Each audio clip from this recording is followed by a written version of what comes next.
नमस्कार दोस्तों, आपका हमारे चैनल पे स्वागत है। तो आइए आज की कहानी शुरू करते हैं। एक बार एक गांव में एक साधु रहता था। वह भगवान पर बहुत विश्वास रखता था। एक बार वह साधु पेड़ के नीचे बैठा था और भगवान को याद कर रहा था। तो अचानक वहां बारिश आ गई और चारों तरफ पानी ही पानी हो गया। सब लोग अपनी जान बचाने के लिए ऊपर पहाड़ की तरफ भागने लगे। उनमें से एक आदमी ने देखा कि इस हालत में भी साधु जी भगवान की तपस्या कर रहे हैं। उसने सोचा कि ये अपने आप को बचाने के लिए कहीं जा क्यों नहीं रहे हैं। तो वह साधु से बोला, अरे आप अपनी जान बचाने के लिए कहीं जा क्यों नहीं रहे हो? आप भी मेरे साथ ऊपर पहाड़ की तरफ चलो, नहीं तो आप डूब जाओगे। साधु बोले, अरे मुझे कुछ नहीं हो सकता, मैं भगवान की इतनी तपस्या करता हूँ, मुझे भगवान अपने आप बचाएगा, तुम यहाँ से जाओ। धीरे धीरे पानी साधु के कमर तक आ गया और अब लोग वहां से नाव लेकर निकलने लगे। तो उनमें से एक ने साधु से कहा, अरे पानी आपके कमर तक आ गया है, आप हमारे साथ चलो।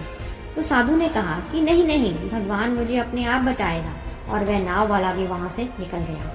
कुछ देर बाद पानी इतना बढ़ गया कि साधु के सर तक पहुंच गया और अब लोगों को बचाने के लिए हेलीकॉप्टर निकलने लगे। एक हेलीकॉप्टर साधु के पास आया, जो कि आखिरी हेलीकॉप्टर था।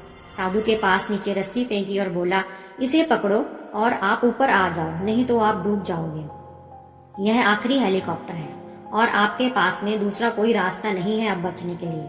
साधु ने कहा, यह रस्सी वापस ऊपर खींच लो और आप यहाँ से चले जाओ। मुझे भगवान के ऊपर पूरा भरोसा है, वह मुझे बचा लेगा।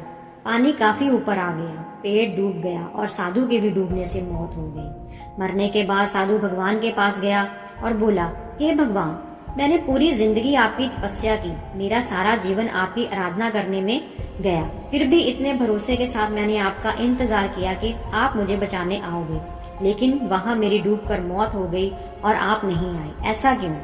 भगवान बोले, अरे मूर्ख इंसान, एक नहीं मैं तो 3-3 बार आया था। वो तीनों बार मैं ही तो था, पहला पैदल इंसान के रूप में, दूसरा नाव के द्वारा और तीसरा हेलीकॉप्टर के द्वारा, लेकिन तुमने मेरा एक भी अवसर पहचाना नहीं। पता नहीं तुम किसका इंतजार कर रहे थे। तो दोस्तों, इस तरह से जिंदगी में हमें ऊपर वाला बहुत से मौके देता रहता है, लेकिन हम सब उस मौके को ठुकराकर पता नहीं किस चीज का इंतजार कर रहे होते हैं कि वो होगा तभी मैं ये काम करूंगा, और इस बात पर अड़े रहने से एक वक्त के बाद वो मौका हाथ से निकल जाता है और हम कुछ नहीं कर पाते हैं।